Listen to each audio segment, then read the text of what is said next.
everybody. Hey, what's going on, guys? I am Janae Strother. I'm Sean Spencer. Back. We are back. We are back, ladies and gentlemen. I gotta go out and hold up. Come on. The lion. The lion. New man looks so fine. Kirk Cousins.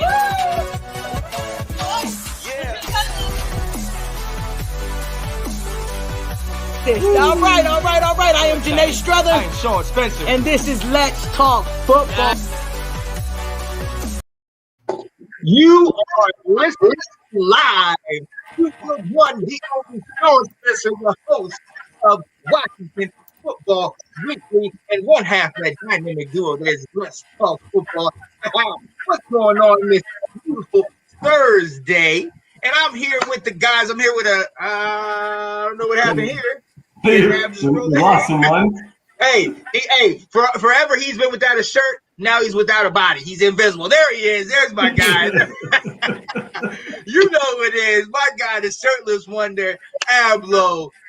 We have South Carolina's own Mr. Eggplant, Dub K. Will Kramer in the building. And Mr. Where in the world is Anton Benton in Seattle? My guy, Mr. Moral Support. What's going on, gentlemen? How we doing tonight, man? How we doing?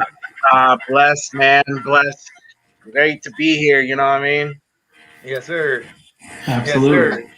To get into some of this football talk, some of this Washington talk, you know. But before we do, we have to. It's been a while since we've been on with y'all since last week. We want to shout out some people. Happy birthday. A lot of y'all having birthdays. Our man, John Lenny, who comes on the show from time to time, he just had a birthday. Danny Dodorio, my home girl. Shout out to you, baby girl. Hope you had a great day. Jamal Johnson, Ohio State lover, great coach, man. Has been killing it in the coaching game. Coaches at Herndon Optimist. My man, Kurt Nottingham. Oh, yeah. I didn't know it was Herndon. You said coach. I didn't know. Oh, yeah. I didn't know it was Herndon. Oh, yeah. My man Jamal, man, he coached the Little League, man. The ankle biters. Them boys get it done. Can I say something real quick then? All right, after you're done. Yeah. I'm sorry. Go ahead. No, you good. What's up?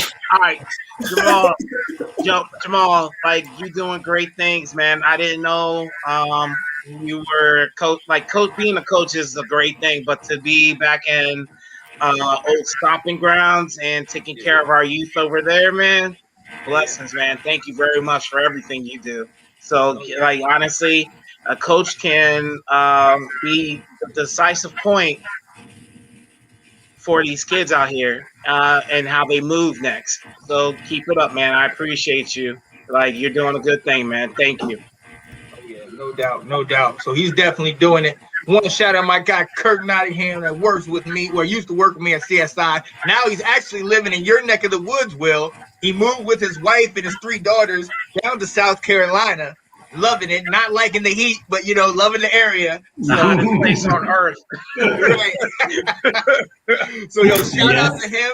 And, yo, shout out to my brother, man. Robert Corey Spencer, man. Just retired from the military, just retired from the Marines. Was in there for 20 plus years. Lives in Florida right now, man. Getting older. I'm taking over that role of sexy. It's all great, baby. We getting it done. Let's go. Yo, but shout out to all of y'all. Wanted to throw love. Wanted to let y'all know we love you. We care about you. Even if we can only give you just a little bit of time, we won't be had the best day. Happy birthday to you. All right. And to move on, something else we wanted to do June 1st.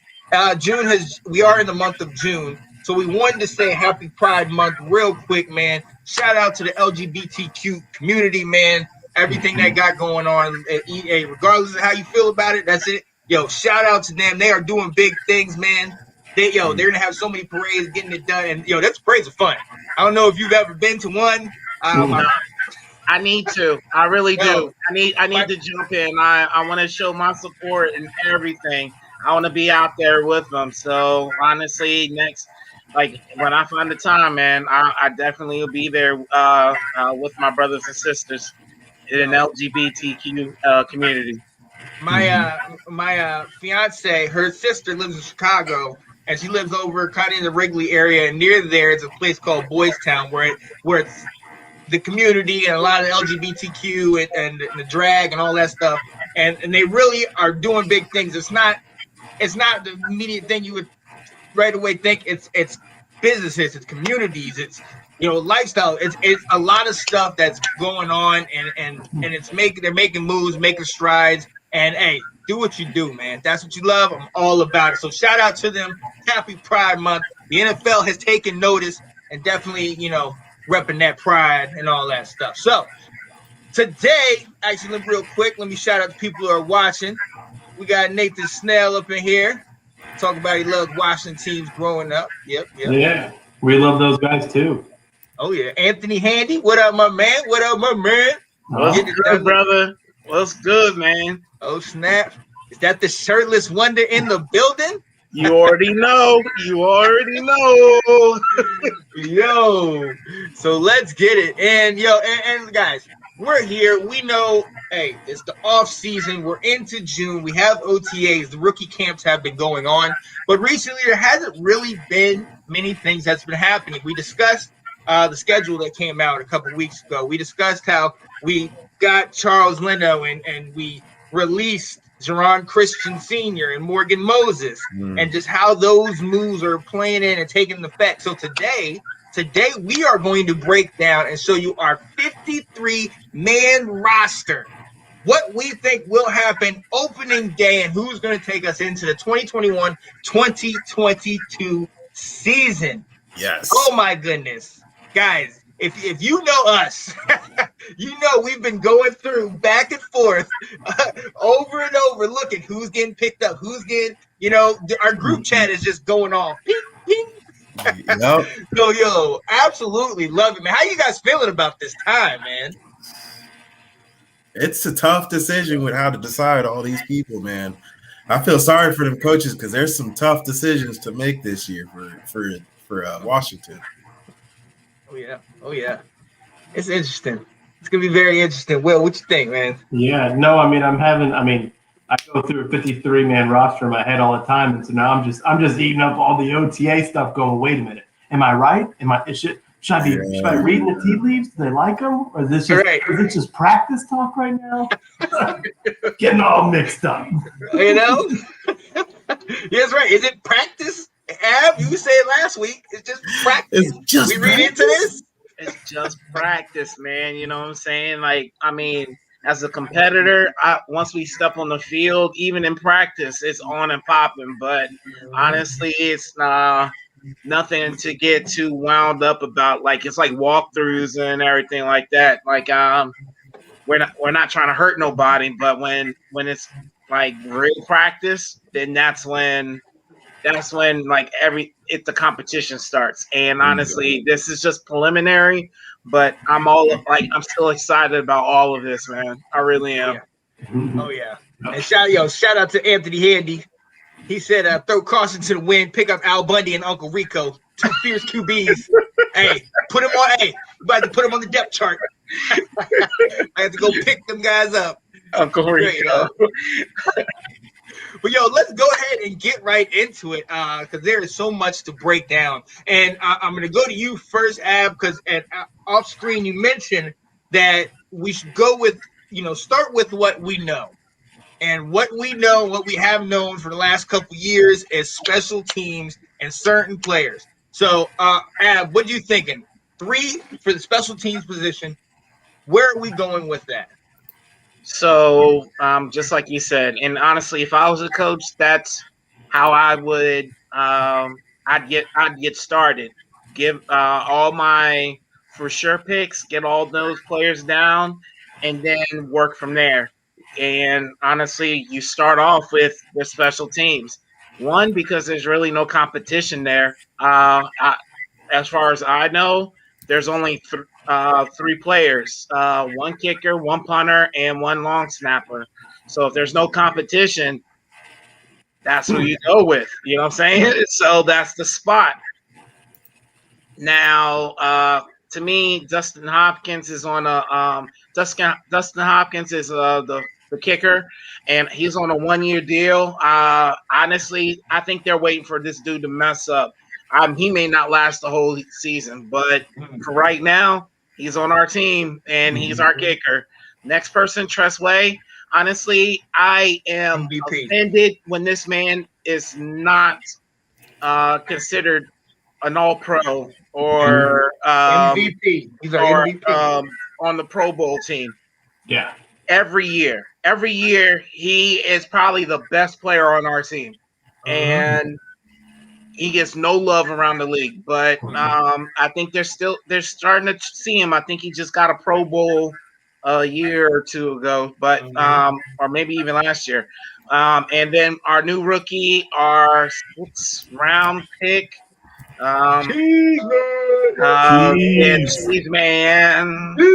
Cheese man. Yeah, I think y'all heard me before. I did not approve of that pick, but he's our guy now. You know what I'm saying? So let's get it with the special teams. Anybody debate on that? Nope. Good with that. I'm good with that. Pretty self-explanatory. Yeah. Tresway, we already know how it is. I do agree with that Dustin Hopkins because I think we're going to have him, but we need to be looking.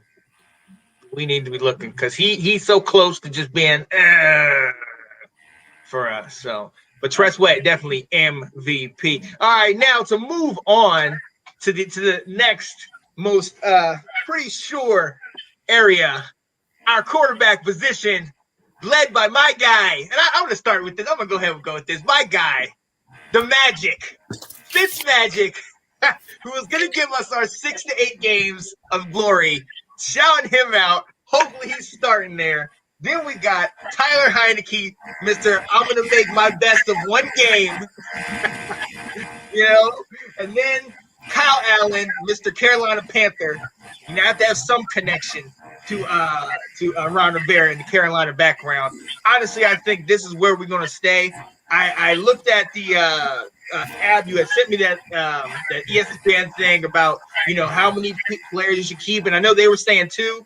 I just with Heineke and Fitzpatrick, and I think you guys can agree with me. Heineke and Fitzpatrick are staying, and Allen with his connection to Carolina and his connection to Ron Rivera. We know Ron loves his guys, so I think it's going to be those 3. Now, the question is, what order will they be in? So that's something we definitely need to look into that. But do we have any issues with that? I mean, with myself, I think Heineke is definitely going to take that second spot. Now it's just going to be, how many games into the season is he going to take over? Is Fitzmagic going to be so good after 6 games that he's going to stay in? Or is it going to be like last year and they're only going to give him 4 games and take him out? Yep. Yo, y'all hear that feedback, man? Yeah. It's got to be me. Is that you? Oh, yeah. Yeah, somebody's fan or something. Thank you, man. Shit. I know we're good. You ain't hear it? I heard that. It was getting worse. But go ahead, Anton. No, I would just think could they have a method where they want to say, let's give Fitz 4 good weeks. If he can't be solid after that, then we need to move on with Heineke. But, with the way that we haven't made a positive gesture at getting a quarterback, with our schedule that we've got, I think he'll maybe last till about the 6th week. I really do. I think that's where I'm going to call it is Fitz is going to make it till the 6th week, and then they're going to put in Heineke as a starter the next week. Interesting.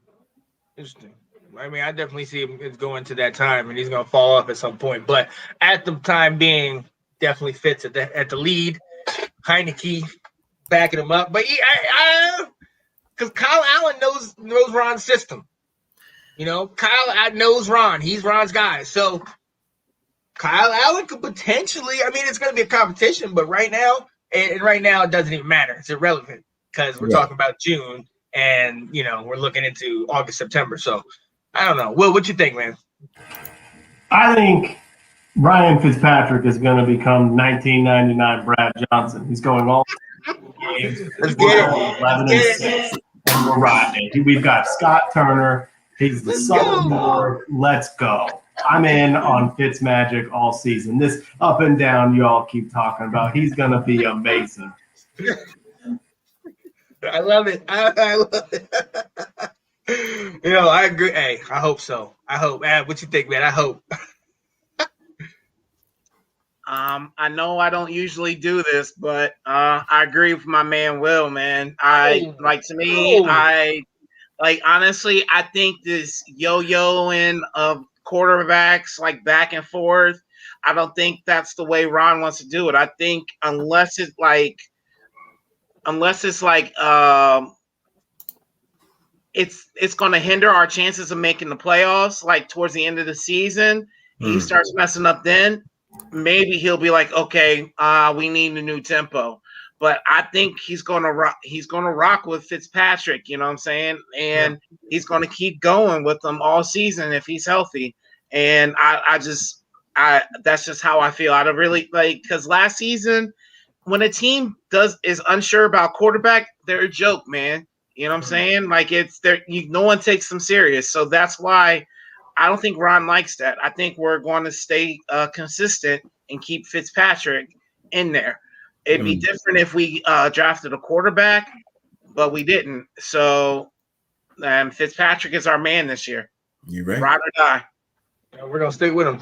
We're gonna stick with him till the wheels fall off, which they most certainly most often do.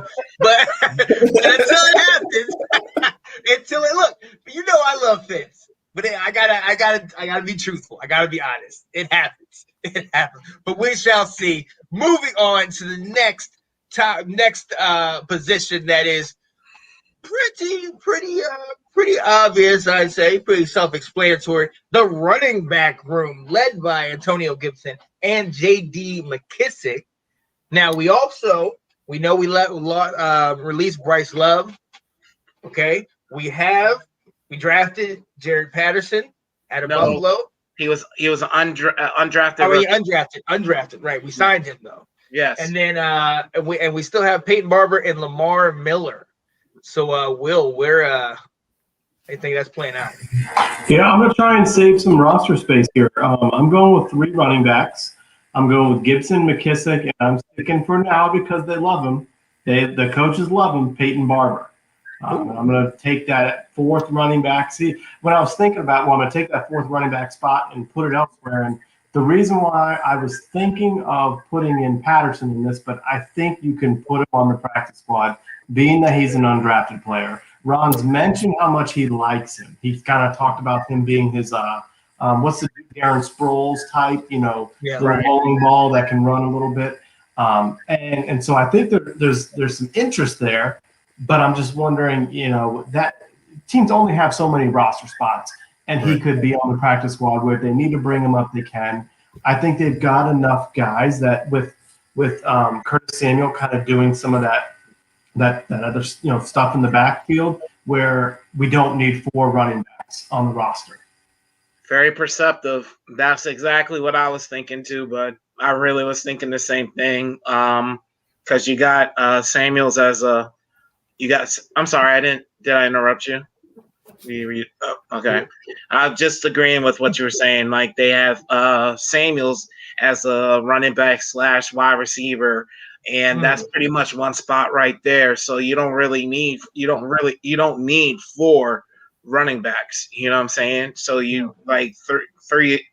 I agree. 3 is a good number. Can I just move on with what I'm saying, Sean? Go right ahead. Yep. All right. I too said 3 running backs. So we got our starters, Antonio Gibson, and then you got JD as the third down player. But my number 3, Jared Patterson, baby. I think they get rid of Barber. I think they're like Lamar Miller. Sorry, bro. Like you almost had a chance to be on our team. But I think they give Jared Patterson a chance. I think they work on his his catching abilities in training camp and the off season, and he's and honestly, I think Barber. I know they love Barber, but that 9 yards a rush last season, bro. Not working. Come on, man. Nah. You gotta get rid of him, man, on that. And because especially Jared Patterson, like in college, they said his average is like 6 or 7 yards. Yeah. That's a big damn difference, man. Yo, I mean, I know it was the MAC conference, but he had 2 weeks in a row, one where he got like over 300 and one where he got over 400. And I understand it's the MAC conference, but if you still got to run through these guys, they still playing out here, and he got it all. So if we can get him some blocking, and I apologize, I didn't mean to cut you off, but yeah, he's a monster. He's a monster, man. Hopefully it works out for us. But go ahead, yeah. No, and so I'll just finish and say that my number 4 was Lamar Miller. Like I honestly, wholeheartedly think they get rid of Barber, because all I can, especially with the mindset of they got rid of Moses when he's like still in his prime. If you get rid of a person in his prime to let a younger player play. It can happen in any position, and running back is one of those positions. And I see if they can do it to Moses, they sure shit can do it to Barber. So Yep. It could happen. Anton, what you thinking? I'm definitely going to be on that same one with you, Ab. I kept my 3: Gibson, McKissick, and Barber. But I've been keeping update on the OTAs that are happening, and Gibson isn't really recovering from his turf toe from last year. And that's going to be a real endurance test for him if he's going to be our starting running back. Like, that's really going to make him like a one quarter running back if he's going to try and play all year round on it. And, that's going to be – I really think our running back area is probably our weakest link, I think, of the team, is just because we don't have somebody that really stands out like he's going to be the most dominant person and really going to put some serious numbers up for us. Gibson had that thought, but I'm starting to doubt with that turf toe. I really am. Go ahead, Will. I saw you. Yeah, I'm trying to mute myself since I got the fan going. So Ron this week said that he really sees Gibson making a big push this year and putting up some huge numbers. So Yeah. are you mostly concerned just because of his toe, or you just don't see it?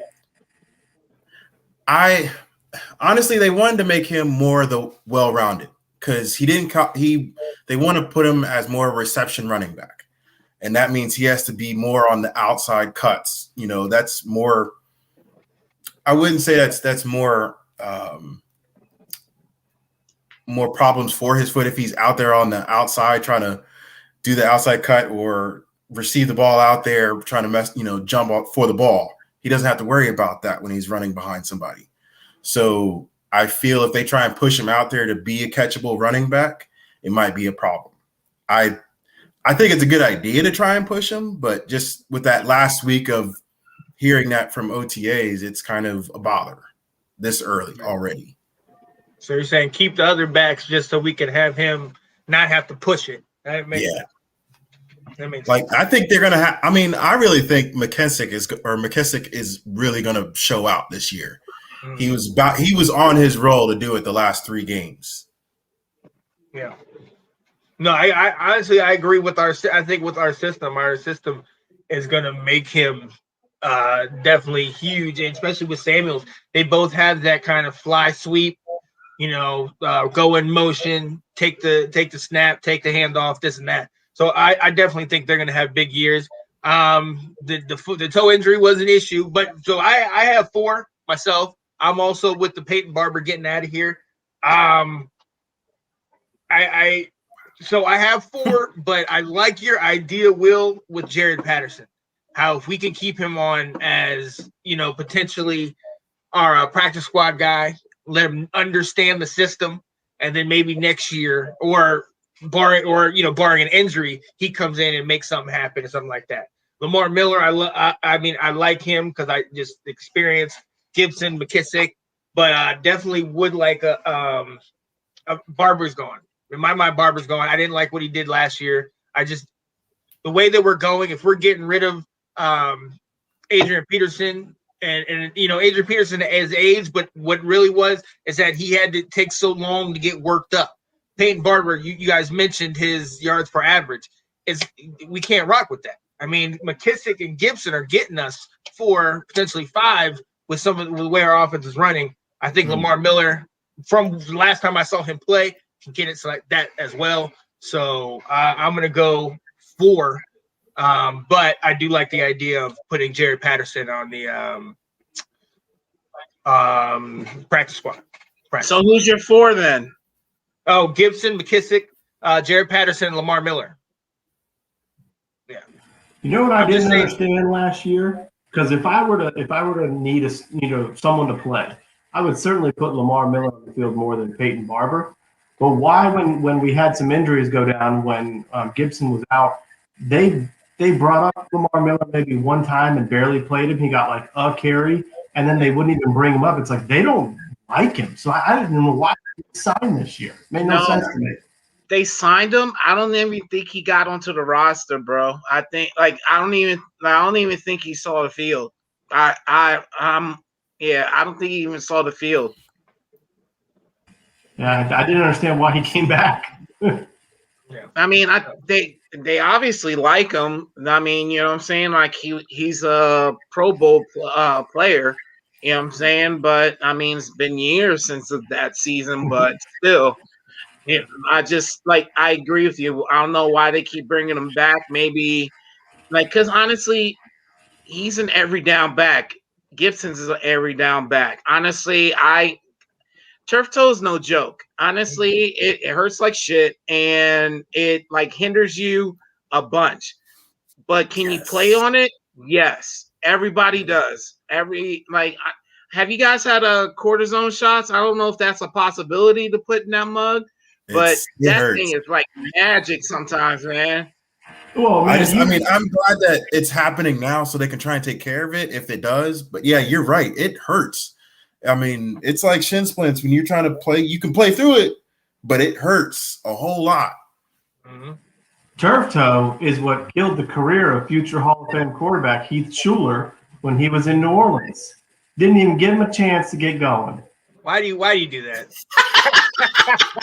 Future Hall of Fame, get out of here. The congressmen need us not talk about him unless it's about some kind of a blown career or a bust. All right. It was on the ascension, I'm telling you. He said, oh my God. In Gus we trust. All right. In Gus we trust. All right, we're gonna move on to another position that's fairly obvious. This is where one of the things that we were talking about is where you would have a certain number of players. We're talking about going between 3 and 4 running backs, 2 and 3 quarterbacks.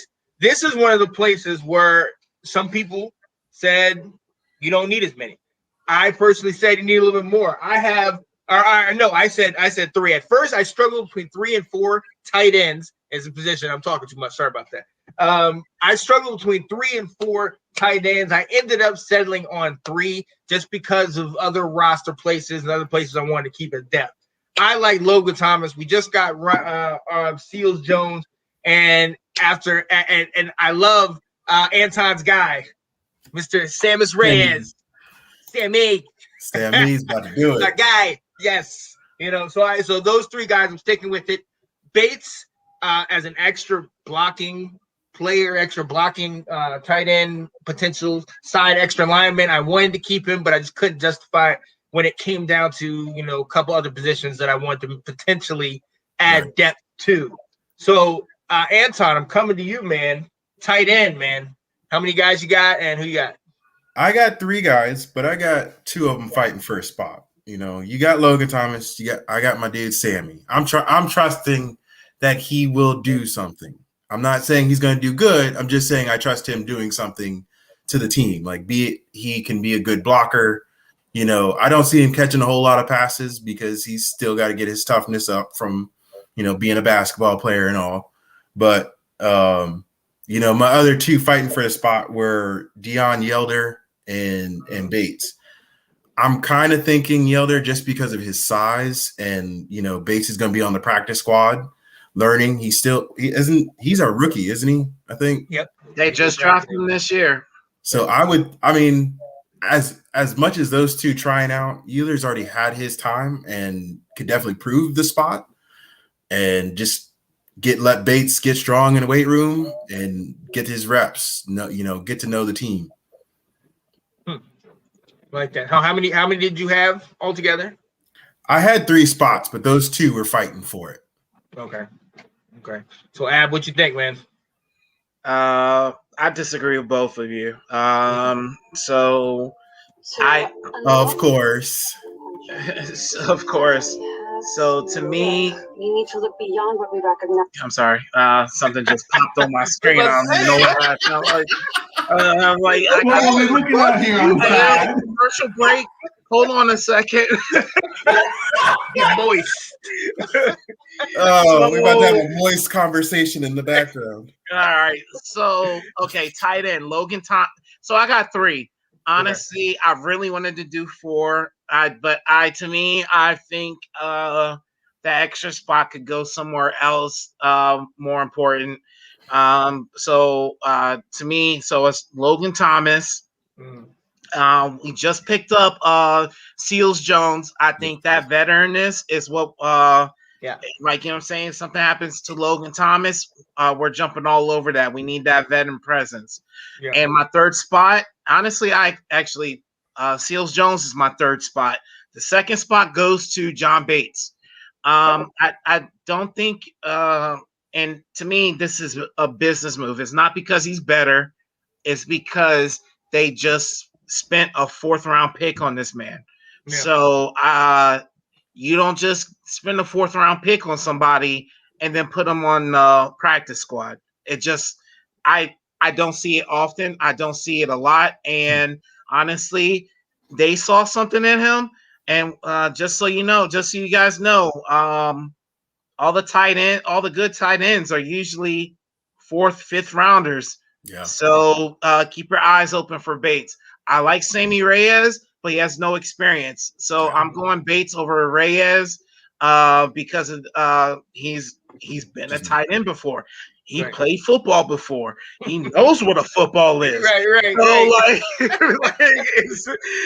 So yeah, like that's like it's 3. It's Thomas, Bates, and Seals Jones. And by the way, I also like was it Yelder? Yeah. I do like Yelder too, but we only got 3 spots, bro. I know.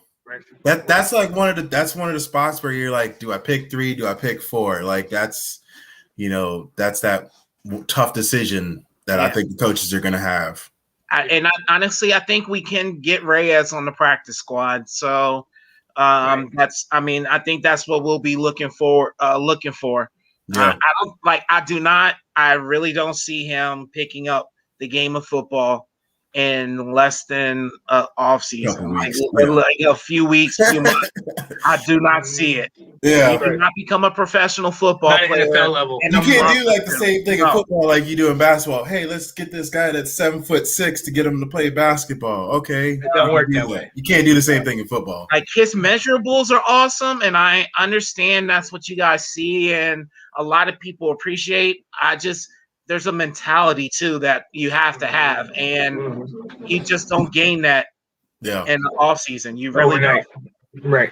I mean, I've been seeing the OTAs on him, and he's proven that he can do his homework, knowing the plays, knowing how to do everything. He's not functional on getting to the right place at the moment. He's still trying to figure out where his foot placement is, like how to get to the inside, how to get to the outside. He's learning that, and I've been watching on their little pot or their little video feed that they've been having, and you can see he's trying. He really is, but he's just not caught up. Yeah, you know where you learn that? You learn that from all those years of playing, college and high school. You right. Middle school, all those. You right. So hey, I like the hype, and I like what you're saying. Will, I'm coming to you, man. What do you think, man? I have the exact same lineup as Abdul. I've got same thing. I actually am way higher on John Bates than everyone is. So I'll put it on record. I think he's going to be a player for them. I think he can block. I think he can do more in the passing game than people give him credit for. He's tall. I think he's going to be forgotten, and that's what's going to make him stand out. Is there's only so many people you can keep your eyes on, and so people are going to forget about him out there, and he's going to sneak through, and he's a big frame. So I actually think he's going to be more productive. I'm with you on Ricky Seals-Jones, but I did that Ricky Seals-Jones / tight end 3. Like I could see them totally like he's going to make the roster, and then I can see the very like once everyone else gets cut, we bring in somebody else. Like the tight end is that he'll make it, but I think there's room for improvement. And I echo everything you said about Sammy Reyes. Great prospect, practice squad. This guy needs to practice, and that's he needs his reps. So that's a risk. But I think enough people. I've already heard a couple of reports that he's years away. You know, like so. If they're saying he's that raw, probably aren't going to lose him. Or if you do, it's like, you know what, he was a very low risk trial. So yeah, I'm with you. Yeah, good point. Interesting. Yeah, very good point. Very good point. And Will, I'm going to come back to you to the position that is next on our list, and get a little more difficult when you get into the depth. I think we all agree with our first couple receivers in this one, but wide receivers is up next. We know what we did in the draft with my guy out of North Carolina, De'Ami Brown. Let's go, baby. We signed Ryan Fitzpatrick's old teammate, Adam Humphries. We got the old ex-Carolina Panther, Curtis Samuel. So how you looking? How many guys did you keep? And what position? How you feeling about it, Will? This surprised me. I kept 7 receivers. All right, and this is one where I want to do this right before the season starts because I guarantee my depth chart in June versus end of August is going to be way different. Yeah. All right. So we're doing this again. You were going to do it. You darn right we got to do it again. Okay. That's why we're here. That's why we're here. Hey, right before final cuts. That's when we do it. Yeah. Okay. Got it. Yeah. And so what I did, my thought process behind it was you got your starters, you mentioned the new rookie, you got our 3. I put in Adam Humphries in there because in June they paid him money to be here. So I got him on the squad. And then I've got Cam Sims, who even in these OTAs, Ron says he just makes plays. He's proven it on the field. So then I was trying to figure out what to do about the next 2. Do I just go 6? Do I go 7? And what I figured for right now, we haven't seen enough out of the 2 big guys, the other 2 big receivers, Kelvin Harmon and AGG. Yep. And so therefore I said, then I can't make a decision on either because we need to see what they do at training camp. I almost feel like they're both battling for the same spot. And I put Harmon in front of AGG just because he has done something. It was tough to cut Steven Sims, to be honest, because of speed. I'm like, he got that speed. Maybe if he's not so much of a needed at a number 2 or number 3, but I think we can make all that up with Samuel, with De'Ami Brown, with McLaurin. Like, we don't need. What does the roster need? Is a guy with size. So I added Harmon and AGG as my final 2. But like I said, come end of August, that may be a lot different. Yep. That should be very interesting. I cannot wait. Ab, what you thinking, man? Woo! This is the good part, guys. Like y'all got to get excited for this shit right here, man. Okay, this is where picking is actually fun. It's because there's because honestly, so I'm gonna tell you the truth. I don't do this a lot, but I gotta agree with my man Will. Woo. I got 7. I got 7 wide receivers. Let me for all the people out there, 6 is the norm.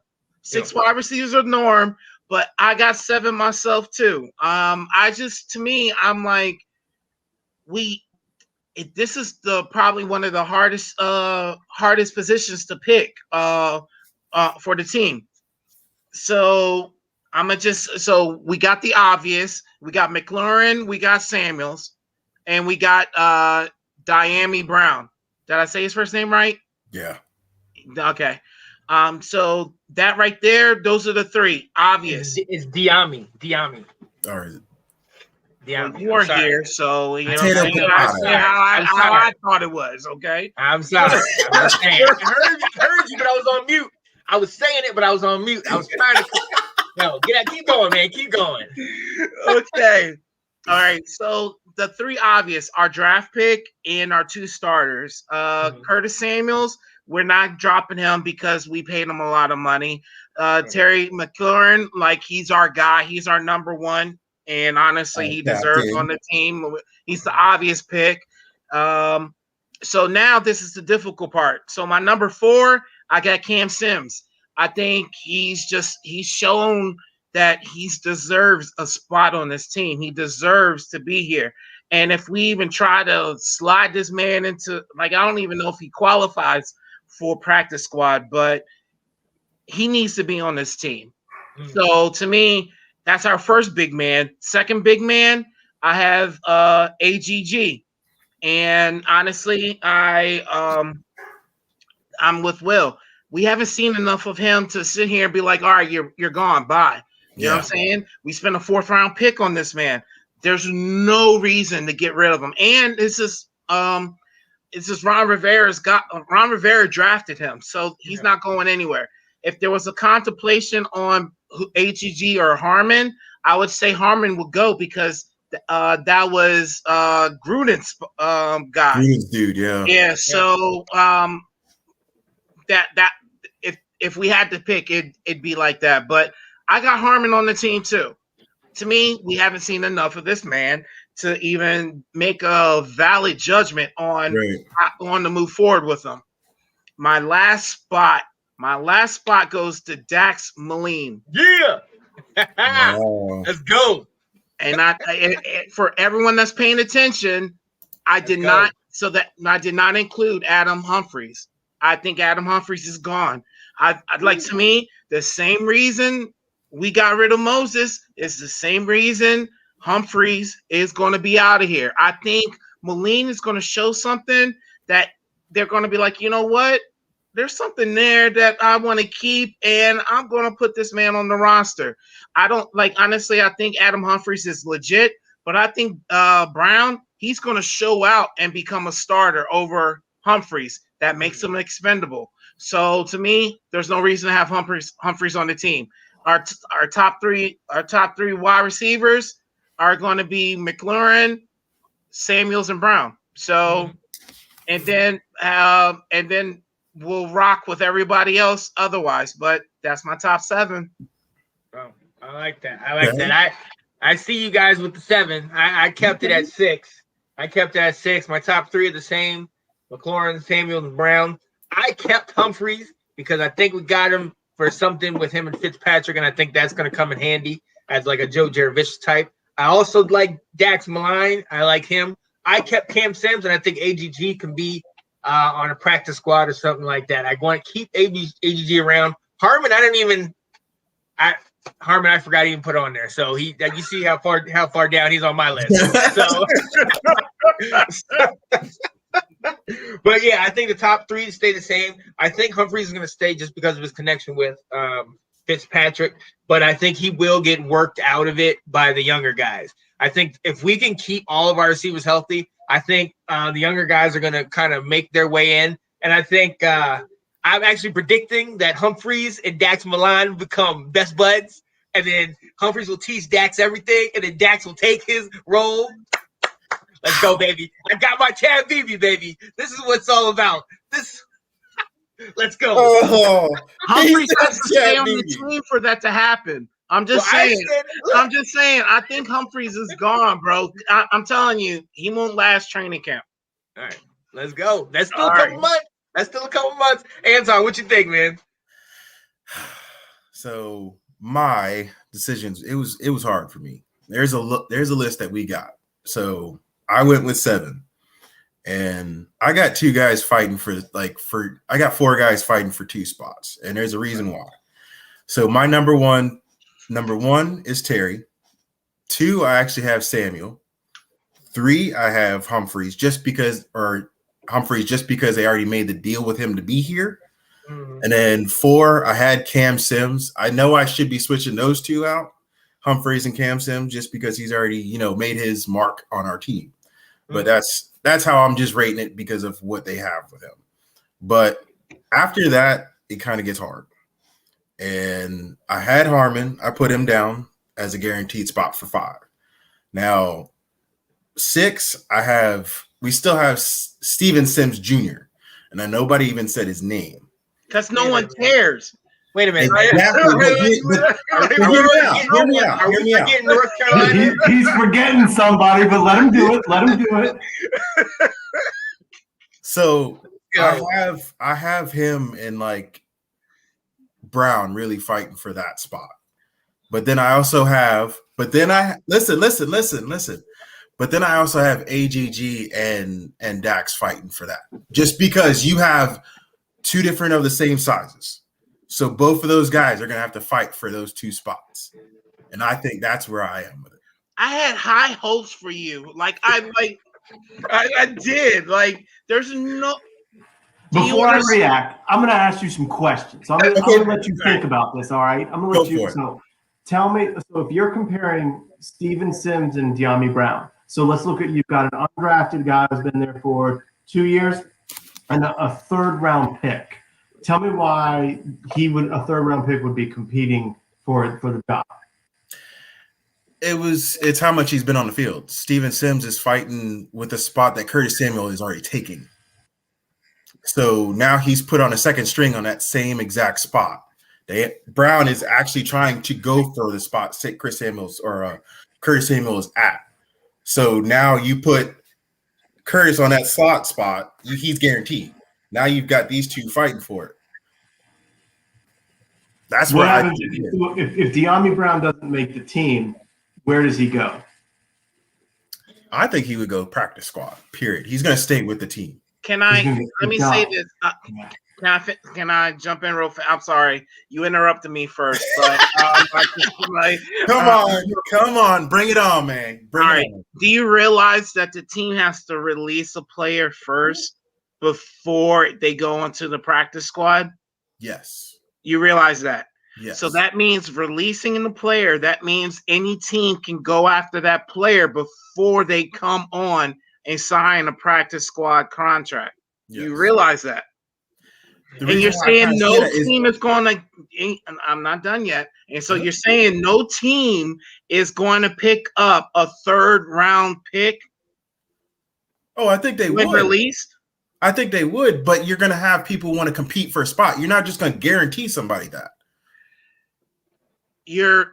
But what I'm saying is Ron Rivera is not going to give up on the 3rd round pick. Yeah. If a rookie is beating him on the field, do you think he's going to keep him? The rookie? Yeah. Brown is the rookie. Yeah. I'm saying. I was thinking it's like if he's beating AGG or Steven Sims for a spot, who do you think is going to take it? Brown. He's going to go to the rookie. I think we're trying to argue for De'Ami Brown, not against him. Yeah. I know. I'm saying we're all shocked that you're not including him as your automatic. I jumped Abdul because he was ready to jump out. So I tried to calm him down. I mean, I really think because you're still fighting for the spot regardless with all those people on this that's already there. But if you're the rookie coming in, whose spot are you going to try and go for? The number 4 or the number 3. No offense. I get what you're talking about. You're fighting for playing time, but I don't think De'Ami Brown's fighting for a roster spot. Yeah, you get a certain amount of weight and validity when they draft you in a certain position. They drafted him 3rd round, so he's gonna. Grant you never know somebody's expectation when they're playing on the field. If he's proving himself better at the practice and he's actually worth it to be put on the first or second game, why not? Right. And I think you got, and no offense, I think you have it confused because it's not about a spot, because especially when you're just getting in the league, you get put where the coach tells you to go. Like, you know what I'm saying? Like, honestly, you're saying like he's fighting for the same what slot receiver spot.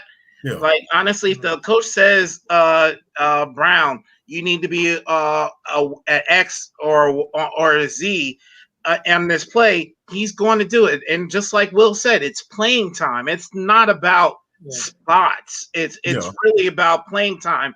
And like Will said again, Brown is an automatic. I mean, that's how you guys he's feel about automatic. it, It's like it's not even a question how automatic he is, because like it's about like I know what you're talking about. You're talking about playing time. You're talking about what's on the field and competition. But then at the end of the day, it's business too.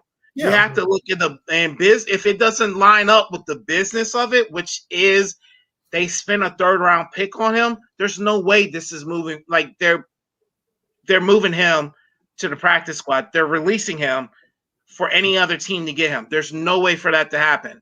And the potential of Dyami Brown. Thank you.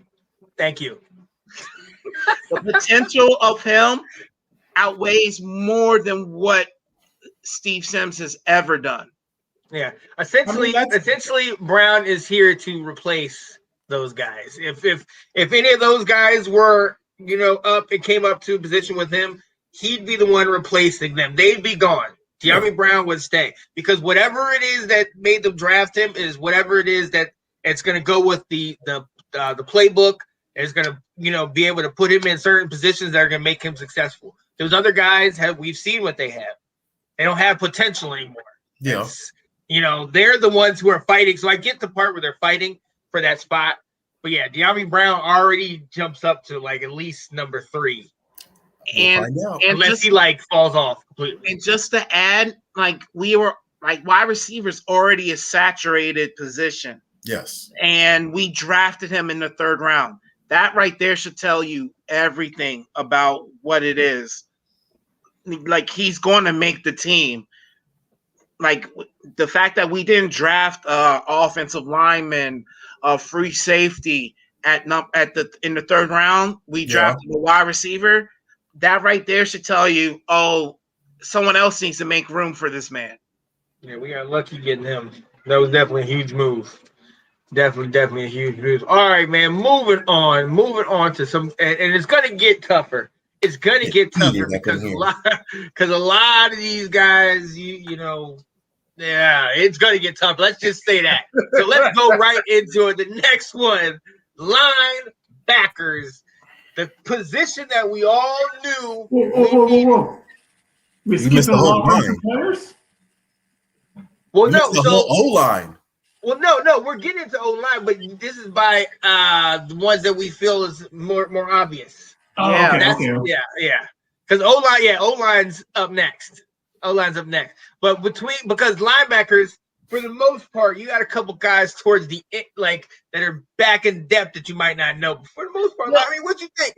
Will, are you drinking? I'm drinking, bro. Like, what are you doing that you knew the order we were talking about, bro? I just figured we'd go offense, defense, Oh, it's in the private chat. That's what I was telling you about. What private chat? Is there no private chat on the side of your Yeah, all I see is Anton getting water. Yeah.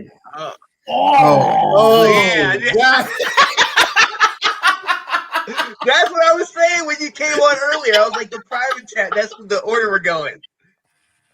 Yeah. That's why we went tight end before wide receiver. Yeah, I didn't understand why we were doing that either. Oh my gosh, man. Yes. That's right. We got questions coming in. Look at that. Do we really? Is this a new feature? Where do you see that? I don't see questions. Nathan's been asking us questions. Can the comments. Julio? You didn't know that? Oh, yeah. No. Oh, man. Yeah, he's been asking. All on YouTube. All day. Yeah, those are all on YouTube. He's saying, can Washington get Julio? Oh. Nope. I'm loving the basketball player. Could he get some snaps? Nope. Y'all didn't look at David's Terrence been Marshall on. and Elijah Moore? David's been No. on the cast since it started. He's been. No, we didn't look at him. We got a linebacker, and they got picked up. Whoa. Right. So yeah, he's been commenting here and there, but a lot of it's been about like Julio or other things, and I didn't want to, put it in and then was talking about something that is completely different. Like he had said this. I liked the John Bates. I put that one up. Yeah. Yeah. It should be according to the conversation. You're right. Like you're doing the right thing, man. Yeah, because if it didn't correlate with what we were talking about, I was just kind of like, that's why I replied to him some in here. And just seeing, because he was like, well, why didn't you get these guys? I was like, other people got them. Terrence Marshall and Elijah Moore. I was like, other people drafted him. We can't get him. I don't think it's possible. So, getting back to it, linebackers. And, I'm going to ask, who wants to take this one? Who feels like they are ready to take this position? I got it. Okay, go right ahead. I got it. All right. So linebacker, I'm surprised that the basis for linebackers are not more than for a 4-3 defense. So I think the basis they said is 6. I'm surprised that it's only that because linebackers are in the thick of things. They often get hurt because of them being in the thick of everything. They're always in the commotion, always in the piles, always there if they're good at least. So, you know what I'm saying? So linebackers is only 6. So I only got 6. I only put down 6. Yeah. But I honestly, my opinion, there should probably be more just for them always being in the play. John Bostic. Got him down. I got Cole Holcomb. Got him down. We might even re-sign him this offseason, just to be honest. We got Jamin Davis. I mean, that's our first rounder. Hopefully he can do some things. David Mayo, good veteran. You know what I'm saying? Like he's gone good at special teams. Honestly, like we need good. Honestly, that's something that we sleep on, but we need good special teams. Kaliki Hudson. Honestly, he's kind of borderline for me, but honestly, he's made it this far, and I like him. So that's my number 5. So my number 6.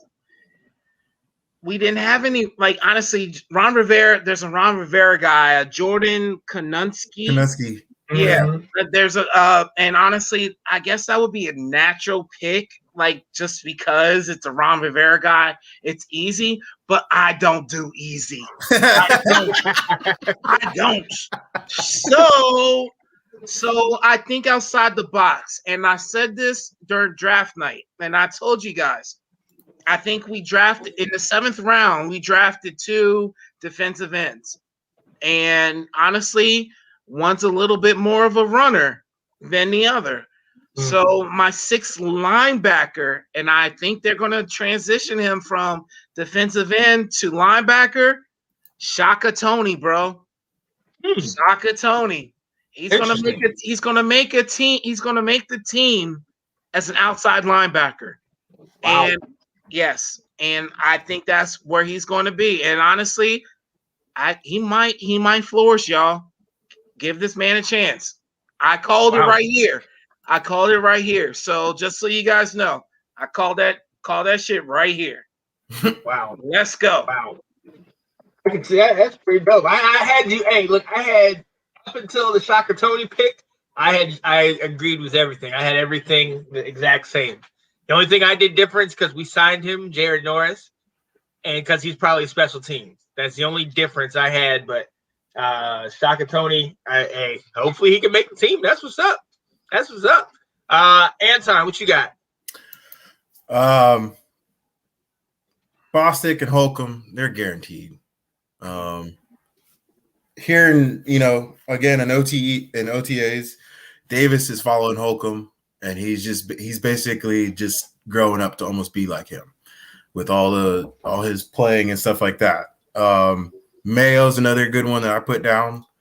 Hudson was the other one, and then my last choice was like they got some guy, Joe Walker.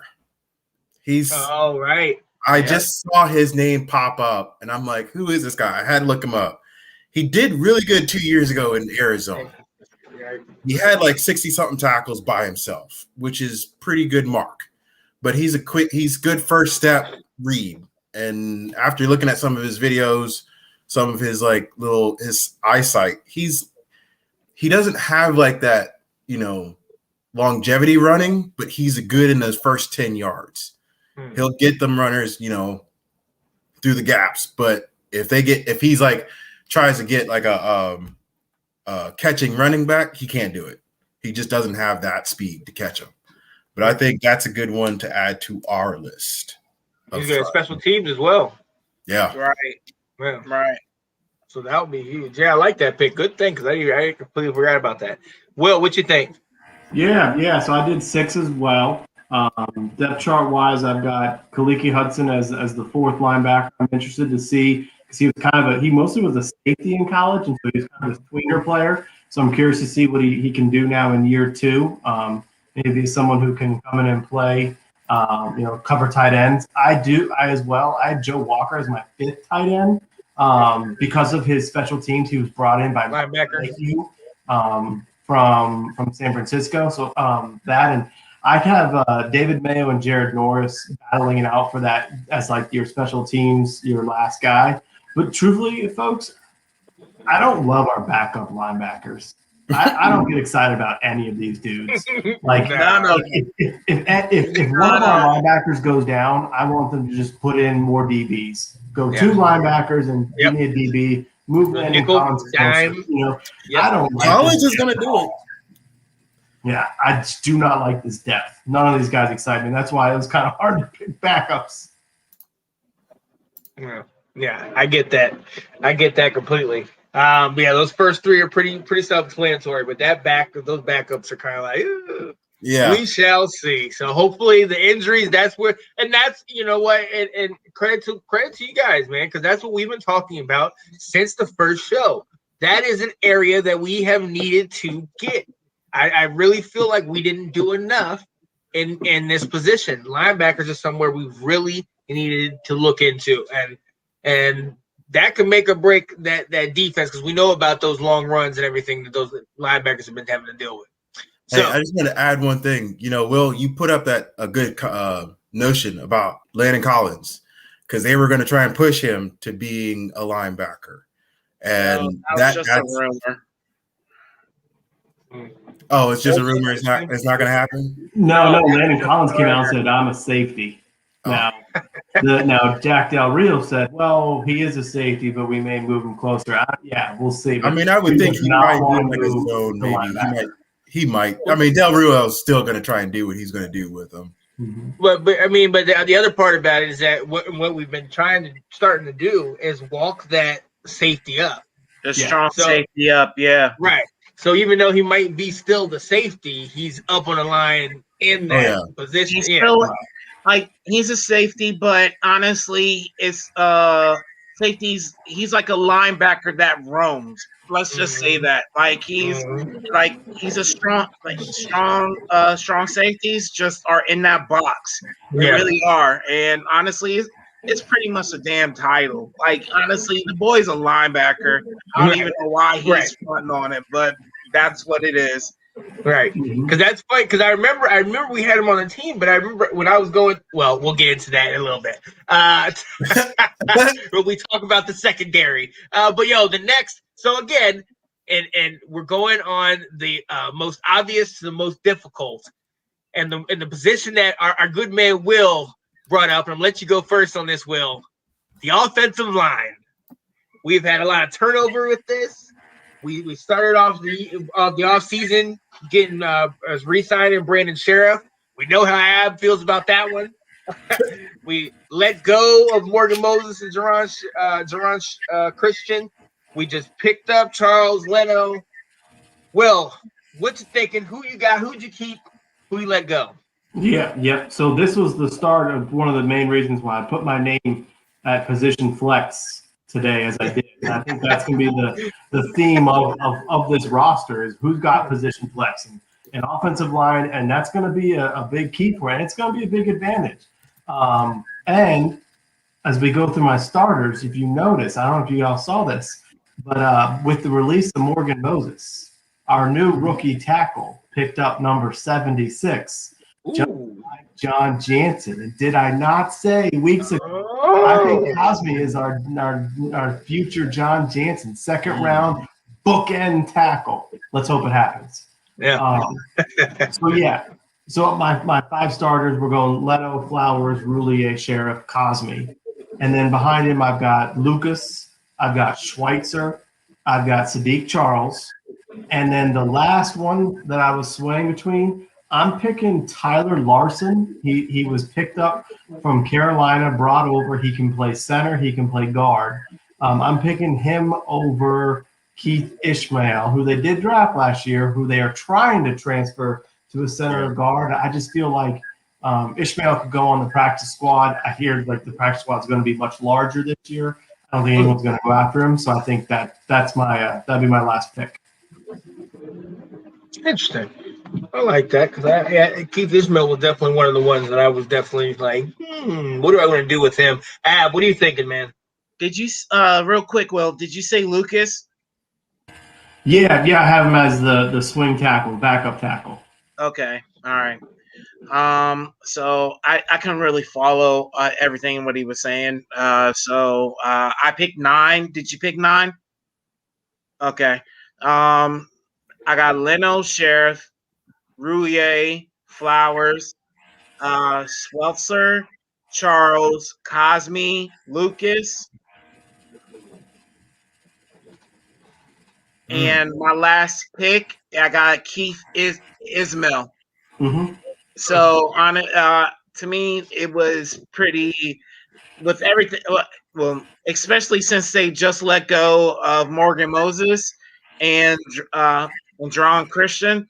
Like this kind of made things a little bit easier for me for the offensive line, but I understand how it could be difficult for everybody else. But yeah, if you notice, that leads off Wes Martin, who we drafted like 2 years ago. Yes. Honestly, this man had to me. I think he had more. I think the team really wanted him to pick up one of these guard spots, and he just couldn't do it. And I think that's shame on him. I really like David Sharp. I think he started some games for us or even played for us last season. Yep. And I just don't see it. I see these other players taking the helm and running with it. Honestly, I was really hoping for Keith Ishmael to pick up the center spot, but then they messed around and re-signed Roulier last year, so the end of the season. So that kind of put everything aside. But I guess if he can pick up the guard position, he can be that the backup for the guard centers for years to come, for the next 3 years. So that's hopeful. And to me, I think that's enough to stay on the team. Yeah. I like that. Anton, what you got, man? I agree with you guys for that because I definitely had Wes Martin and I put him down, or I had replaced him with Sharp as on that squad. So, but I already have Rollier, Schweitzer, Sheriff, and I put Charles and Lucas as my starters for that. And then Cosme, Flowers, and Sharp, Leno were going to be my backups. So I think we had a good squad last year on our line just because not a lot of people had injuries. Last 3 years, yes, but we stayed pretty consistent. I do hope we stay consistent this year and we don't have to use those backups over and over. Right. You think Leno's going to be a backup? That's a tough one. Honestly, that's a tough one. With me, it's a tough one because I really think Charles is going to fight with that, knowing the guard tackle position, and he's going to really it's going to be a tough one for the coach to decide who was going to have that. I would like Charles to take over. I would really like that because that just means we're going younger and everything like that. And honestly, if we do go younger, no offense, we could even let go Leno if Charles ends up taking the left tackle spot, or if Cosme takes over the left tackle spot. You know what I'm saying? So all that's up in the air. Lucas, I mean, I like Lucas. He's solid, but we're not paying him enough to be the starter. If you guys see it that way, and especially if Ron Rivera wants younger guys to take over, Lucas definitely just has to take that backup role and be happy with it. Yeah, Lucas and Flowers are kind of your veterans. They're going to be teaching the young guys how to get to the positions. Yeah, well, Lucas was brought in last year to be a swing tackle. He ended up moving in to be our starter, but that wasn't why they signed him. I think the ultimate goal to me is I want to see Sadiq Charles push Eric Flowers at guard and take over, and then you got cheap, or Sadiq Charles shows something during the year, then maybe if we don't re-sign Brandon Sheriff, which we probably will not, you've got your plug and play guard right there. Yeah, absolutely. Honestly, so I saw, and I don't know if you did that too, Anton, where you did 9. Yeah, that's what you guys all did. So I did 11. This is where I went above and beyond with depth. You said 11? Yes, I did. What? Yes, I did. Are you expecting some attrition here? Listen. All right, I already know. I know I was out there. I couldn't do it. I didn't have a heart to cut these guys. I wanted to keep them. I know how injury prone some of our starters are. I kept 11. Yes, I kept Westmore. I kept Sharp, kept Lucas. I kept all of them because this is where I want to spend up. All right? That's just what it is. I really feel like they're trying to protect some investments, and line has been something that we got to make sure that second group has got to be some, if not as good, at least we can't miss a beat. And one of the things is finding a hole and switching this guy to that guy. I love that we have some swing tackles. I love that we have some guys that play tackle and guard. And I hope it's just a competition. They keep moving and grooving. I hope the fact that Morgan Moses and Jerron Christian got cut is kind of letting them know, all right, let's go. Now, you're going to have to work for it. We're going to have to build something up. But I think they're going to keep that, and they're going to keep obviously, y'all laughing at 11, maybe not 11, but I think they're going to keep a lot because they're going to need to make sure that, we are protected. We are protected. All of our records for how much? Jesus. So to me, that's the just what Will was saying. That's the point of having players being able to play more than one position. You know what I'm saying?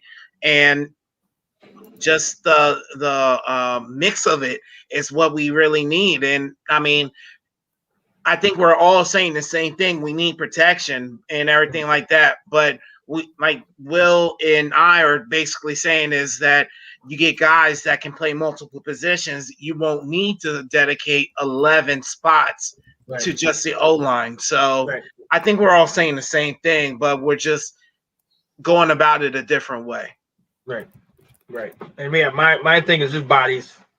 That's all that is. But yeah, I'm agreeing with you guys. But moving on to the other side of the ball, and probably our number one side, the one that gets us the one that we most love, the defensive line, headlined by Montez Sweat and Chase Young. Adam, come to you first. How many you got on here, and what's your depth look like? So this is hard for me because just like Sean, I really wanted to add like 13, 14 players on this, you know what I'm saying? But I work in accounting, so I understand that you cannot put everything where you want it to go. So you have to manage. And to me, so I'll start off. So I got 9. And let's start off with our front four because we're 4-3 defense. Sweat, Payne, Allen, Young. I think we all agree on that. Yep. I think the backups that we got, the top two backups that we got is Ioannidis and Settle. I think we all agree on that. That is 6 right there. So that's 3 positions left over that that we need to work with. So I know you guys were talking about. I know you guys were listening to me when I say draft picks have a kind of almost a real estate on the roster. 7th rounders don't really have that same real estate. They got like a parking lot. So like yeah, you know what I'm saying? Like they got the garage out back, you know what I'm saying? And not even a good garage, the one where all the plants and shit is like growing all clean it out and everything like that. The shade where they used to keep the pads and all that stuff. You know what I'm saying? Like that's where the dirty secrets are kept. Right. So like so the 3 spots that I got are so I hear Casey Toohill. We picked him up last year from Philly. Honestly, Casey Toohill, I think he's the primary backup for Chase Young and Montez Sweat. So I think that's the primary right there. And our 7th rounders, James Smith-Williams and William Bradley King.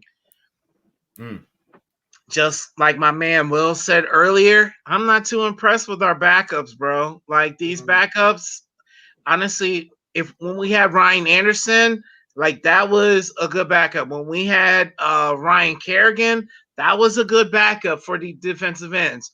Like we don't have good backups or proven backups for our defensive end spots. And I think that's what we really need to worry about. Like literally, we are one injury away from like Chase Young or Montez Sweat from being number 1 to number 15 defense. Yeah. 15, 16 defense. And I think, and I don't know why we haven't addressed this already. You know what I'm saying? Was it Justin Houston is still out there? Is that his name? Justin Houston. You know Melvin Ingram is still out there. Like my Ryan Kerrigan was out there just a week or 2 ago. Like how are you keeping your confidence in 7th rounders? Like that blows my mind. You know what I'm saying? So right here, this is where we need a veteran. We need that veteranness. We need that moral support for these last 3 spots. I get you. I'm with you on that, man. But I think I actually had, that's a tough one for that backup, honestly. And I actually had the spot with Smith Williams fighting it with Bradley King. So, Smith Williams has already had his time on the field. Like you said, our backups are pretty bad. Like letting go of Kerrigan, we have like this lineup of backups. I didn't say bad. I just said unproven. Like, you know what I'm saying? It's just they don't have experience. They don't have time on the field. You know what I'm saying? I don't know if they're bad. You can't really judge them if you don't see them on the field or don't know what they've done. Exactly. And they're 7th rounders. So I'm not saying like all 7th rounders are bad, but it's not looking good. And what I'm saying. I mean, Tohill is probably the better choice, honestly, of a better backup. But I mean, I'm with you on that, Abs. Like it's a tough decision. Yeah. Well, what you thinking, man?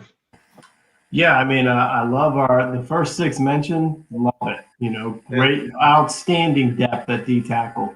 When you get to the last two or 3, it starts to struggle. I went with 8. I thought this was a chance to save a roster spot. James Smith-Williams can play end and tackle. And so I figured that would be someone with some position flex. And then I've heard some little bit of rumblings about their 7th round pick, William Bradley King, from Baylor, and he's got like one move, so he's got to add to his repertoire. Can't say that word very well, but he's got something to him. I mean, but realistically, like you say, you take away after Settle, all the guys who are producing. We're talking 3 7th round picks as our backups. Yeah, I mean, I am nervous to all heck. That Sweat and Young better stay healthy because we can handle an injury on the interior. Mm-hmm. We can't handle an injury outside. And I don't want any of those 7th rounders out there, to be honest with you. No. No. So, Ab, you said it last week that if we lost one of those 2 on the end, we'd be screwed. I said that. Thank you for listening. Like, wow. Subscribe to the Ab channel. So now that I look at this, so I agree, and I think we're all the same on all this. The Smith Williams, I went back and forth between 7 and 8. Smith Williams was the only guy that I was kind of like, I was taking him off, I was putting it back on. Now that I look back at it, I might have to make some cuts in my own lineman. Right? Look, he said, now I gotta decide that. But you know what? It's funny though, because Will mentioned it earlier, is that I've been doing this in my head all year. We're always doing this in our heads, but then when you actually break it down and put it on paper, it's like, well, wait a minute. Oh, I want to keep these guys, but wait a minute. Now this part is taking a hit. So top 4 is absolutely right. Ioannidis, Settle, Hill. I love that. But you guys hit the nail on the head. I don't have any trust in the 7th round picks. I want them to do great. If they do great, that's icing on the cake. That's a benefit. But I'm not going to put any eggs in that basket. So we are very light there. So if somebody gets hurt, or God forbid 2 people get hurt, we don't have to switch some stuff up. And for the most difficult parts, because there's so many people we got. I know I was telling Ab that I left some people out. The secondary, this is the final part of our roster that we're going to cover. And gentlemen, there is a lot of people in this. There is a lot of people in this group. So, anybody want to volunteer on this one? God, I don't. I mean, I could. What you thinking? I can go. I'll say no. You go, Sean. You volunteer. Okay, all right. I'll go. All right, bet. So I have actually, let's see, 1, 2, 3, 4, 5, 6, 7, 8, 9, 10. I have 10 in the secondary. Got Kendra Fuller, Jimmy Moreland. I got Jackson, and I got the rookie, St. Jude, Cameron Curl. I think and that guy, the other rookie guy we had in Cincinnati, Forrest. Derek Forrest. I like where he's going. Free safety, Bobby McCain and Jamie Reeves. I want to keep Apke. I want to keep him. I love his speed, but you got to play, man. You got to get there playing. Landon Collins, but I think that's just Landon Collins. I'm putting him in this side, but I think we talked about it, the way that we use our defense and the way that we kind of bring up that strong safety, he's going to play more like a linebacker, and I think he'll kind of be more of a hybrid guy. And then DeShazer Everett, we still have him, right? Yep, we do. Yeah. So I think he's definitely gonna be there and get some help in depth. Apke's the only one I'm kind of like, ugh. I mean, I want him on special teams, but can I justify it? So was that 10 names? It sounds like you just listed off 18, bro. You got 8 names, bro. We need some more names. And he went down the whole list. He's trying to start around the tough decisions here. Yo, I'm not a GM, guys. I said 10. Apke, I cut Apke off the list. It would have been 11. I cut Apke off the list. I got 10. That's where I'm at. No, go back through them. You did not name 10. Yes. Kendall Fuller, Jimmy Moreland, Jackson, St. Jude, Cameron Curl, Forrest, Landon Collins, Bobby McCain, Jerry Reeves, and DeShazer Everett. You hadn't said Reeves yet, so there you go. I'll read. Okay, yeah. Okay. So that's it. Let's go. Ab, what you got, man?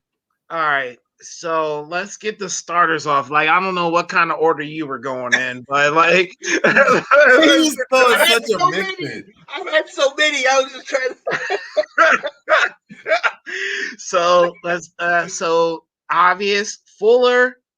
I'm sorry. Let me start off. I got 10 myself, and so I got Fuller, Jackson, Landon Collins, Curl, Bobby McCain, St. Jude, draft pick, Forrest, draft pick. So now this 3 more spots for like 8 more people. And so I got Greg Stroman because we need a backup for our cornerbacks. And I think he's like a hybrid cornerback safety. I think he does all that for us. But I got Stroman, Danny Johnson. Honestly, this is more of a backup safety kind of backup safety and our kick returner. Like we need to realize that's Danny Johnson. He's been our kick returner for a few years now, actually. So he's got a spot just for that reason, and it's going to take away from the cornerback position. My last pick, Jimmy Moreland. You know what I'm saying? That's our guy. So that means I leave off Apke, Everett, and Reeves. So those guys are always on the bubble every year and everything like that.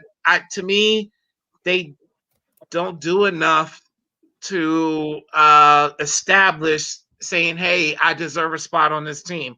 I appreciate them for everything that they do, but it's just I'm talking about Everett and Reeves. Apke, he can kick rocks. Like honestly, like that boy. Like honestly, I know everybody's excited because of his speed and everything like that. He just can kick rocks fast. That's it. Like you know what I'm saying? Like that's all it is. Yeah, and I'm okay with it because after 3 years, he still hasn't learned how to play football. Like take the right angles. I'm done with it, man. Yeah, I'm absolutely good with that. Will, what you think, man? Yeah. So, all right. Remember before we started the show, I was like, man, I gotta add somebody. I can't believe I never had Jeremy Reeves on my list. There you go. So I was looking as soon as you said that. Thank goodness. I'm like, oh shoot. All right. So going through, that just adds one. So I need to cut one. So I have 11 DBs.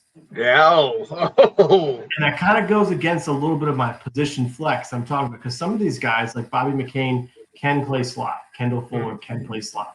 So I've got 6 corners. I'm going Fuller, Jackson, St. Jude. I got JMU Jimmy. I got right after that Danny Johnson, just like you said, Ab, because he's a kick returner, but he can catch the ball. And our biggest problem right now, I really wanted to put in DeAndre Carter at wide receiver because he can be a kick returner, but I mean that position is getting so devalued. It's hard to put someone who only does that. So Danny Johnson can be a little bit of a corner, but he is the kick returner. So then after that, I've got Curl. So in the safety position, I got Curl, Collins, McCain. I think Jeremy Reeves' spot is safe because of what he played last year and as the center fielder. I see DeShazer Everett and Derek Forrest almost battling for the same position. I'm going to give Shays the edge because of leadership out there and he's got experience. And the name I've got, which I'm not proud of this one. I'm not like solid and happy about this. They signed someone really early in free agency to slot corner for the Lions. His name was Darryl Roberts. None of us knew who he was, but that's what he did for the Lions, and he did it well according to numbers. Yes. So I've got him in there now. Again, that goes against like they like position flex. They move people around, but he was brought in to be a slot corner. And so I've got him over the rookie Derek Forrest, which I feel like you could stash him on the practice squad. I don't love that. I'll be honest. Very interesting. I can't lie. I got to look up just Daryl Roberts because I don't remember hearing about him, but I definitely. I'm There's looking also up. one other name that He's there. Yeah, he's there. Go ahead. There's one other name that got popped up, but last couple weeks that we just talked about, and that's Chris Miller, the one that we just brought over. So he's another body that I had put down on the list of people that. How many did you have? I had 12. Oh. Can y'all count? Like I'm wondering, like where you guys getting these numbers from? You know it has to add up to 53, right? Yeah. I actually didn't have like as many offensive O-line or wide receivers and then put the rest as defense. I mean, Del Rio likes bodies. That's kind of how I use that because he likes to, use that energy. But I had Moreland, Fuller, Johnson, Roberts, Stroman, and Stevens and McCain. And I had Miller as like that one wonder child that decides to join the family. And then I had Collins, Curl, Everett, and Forrest back there. Nobody wants to go for Troy Apke at cornerback like he's been doing in those games. He only has to worry about one side of the field, guys. He can run this. He got his ass ran by like so many times last year. No. Garbage. But I may have put a lot on that spot, but I think, man, we've got the better lineup for our DBs this year. And I think, bringing in Roberts, who has actually, proved himself somewhere else, using Johnson on special teams, I think he'll have more on special teams than he will on defense itself. And that's why he's kind of like that flip-flop. Like he might be that 11, he might be that 12. Like you never know how he might turn out. Right. I think the one thing that is evident on all of the defense is that we cannot afford for our starters in any one of those places to fall. And defensive line, linebacker, or secondary, we can't afford for our starters to miss significant time. Yeah. So that is definitely a place where I kind of teetered on adding more bodies in. But that is definitely very interesting to look at it because secondaries and the other place that you guys have been talking about all off season where, how close are we to JMU Jimmy, playing and starting for us, you know what I mean? So, with injuries and things like that. So this is going to be very interesting to see how this plays out. Yeah. What up, Anton? Didn't Curtis Samuel, wasn't he a punt returner as well? I think so. Maybe. So him and Johnson might be competing for that spot. Well, you don't want to risk it. This is the thing I was thinking. De'Ami Brown played a lot of return in North Carolina. So maybe can De'Ami Brown play quarterback too? Can he just do it all? He's from North Carolina. We can play everything. He's from North Carolina. Okay. Next thing we're about to do is win the national championship in football. That's a couple years down. Let's go. I believe, baby. I believe. I think De'Ami Brown would be a kick returner before Curtis Samuels would be it. Okay. Not because he can't, because of the injury risk factor. Right. Yeah, exactly. He's a quick guy, but I remember like 4 or 5 years ago he was their punt returner. Right. 4 or 5 years ago he was a rookie. Now he's not. Now he's a $13 million player. Yeah. An established receiver. Mm-hmm. You know what I mean? Yeah, we put too much money into him to get injured on special teams. Like, remember the conversation I said is just that if you're a starter, you're not going to play special teams. It's for all the backups and everything like that. So Curtis Samuels graduated to that position. He's not. Right. Yeah. I mean, unless it is a prime time key, fourth quarter and a playoff rush or the playoffs where we need our impact players to get in there. The times like when we would used to bring Darryl Green and have him as our punt returner. I mean, they did it with like Santana Moss. So y'all, again, you guys aren't factoring in the coach that we have. Does Ron Rivera seem like the type to do that, or does he seem like the type to play safe? Riverboat. Yes. I mean, I think he would go for it. He will try some stuff. I think he'll try, not with Curtis Samuel, but more so with De'Ami Brown. I agree that Curtis Samuel is to that place where now he is, getting number 1, number 2 wide receiver money. So he's not going to get. They're not going to put him on. And that goes to what you were saying, Ab. The first string and the second, sometimes second string, they're not going to get to do kick return or special teams or things like that. But it goes to what we were talking about earlier with De'Ami Brown earning that. Part of getting in that spot is doing as many things as you can do for the team. Right. You know what I mean? So so what I was like, but you exactly said what I was thinking right there. It's just that first, second string can't do it and everything like that. But to me, Ron Rivera is not the type of person to. You don't think he will take that risk? I don't think he will. To me, go back to how he called plays or whoever called plays for last year on fourth down. That'll tell you everything on how much of a risk taker he is. Right. Like I think he's like midway, like he's like league average pretty much. So that doesn't mean like he doesn't go for it like that. At least that's how I look at it. Right. I'm hoping there's the reason for that was because he knew what team he had last year and how we had no explosiveness. Like I hope he's more of the gambler this year and makes the analytics a little bit more. Yeah, I think he's gonna try to spice it up with Fitzpatrick, with how things are going, but we'll see. It's going to be very interesting. Again, we're going to do another 53-man mock roster on the last week of the preseason? The week before? The week before the opening week? Do you want to do it then? It's got to be before cut down day, obviously. Yeah, before the cuts. Before the final cut. The Thursday before the first game. There's one less preseason game this year, so we don't know if that third preseason game is going to be a real good dress rehearsal, or is it going to be treated like the fourth game was, where no one played. So let's kind of play that by ear to kind of see, because if the third preseason game is going to be the throwaway game, we should do it before then. If it's going to be treated, where starters are going to play, then it needs to be after. Didn't they last year? They told they had a set of margin. Like this game, they had a certain amount of people on the roster. This game, they had a certain amount of people on the roster. I think they've done that. They brought that back.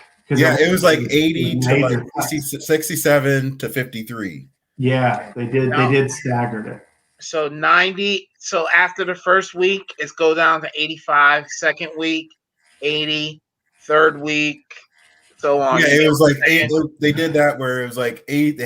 You could only come to the stadium with like 83 people, and then next week it was like 67, and then next week they had to have a 53-man roster.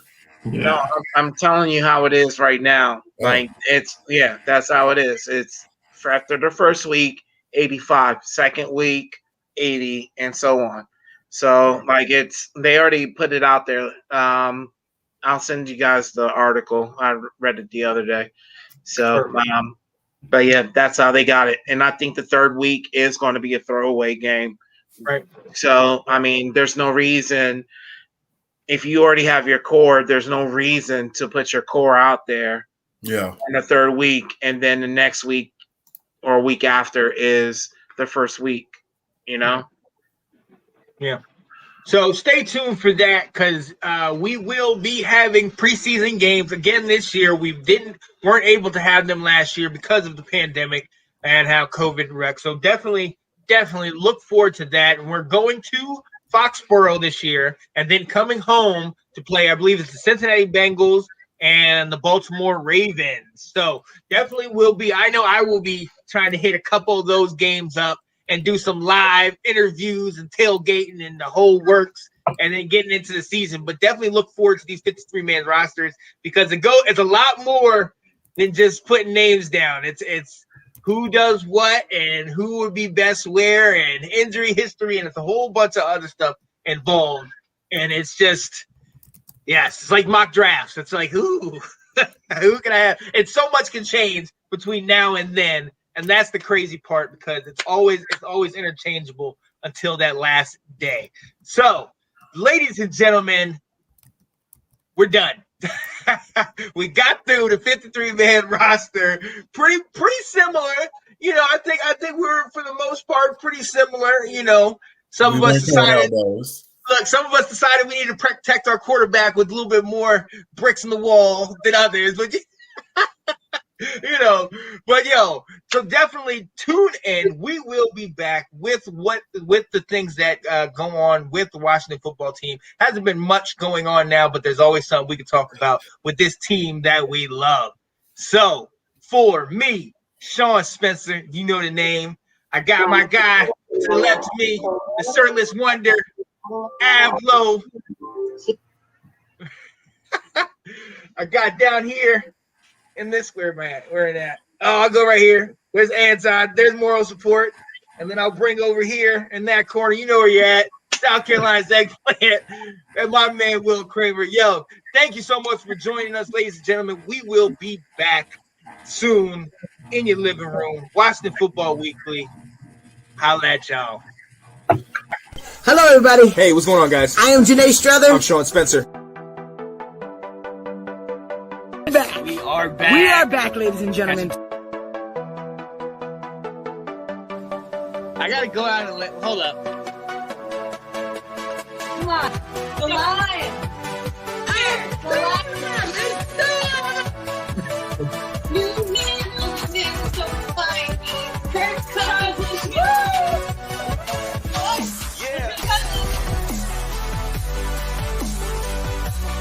All right. I am Janae Strother. I'm Sean Spencer. And this is Let's Talk Football.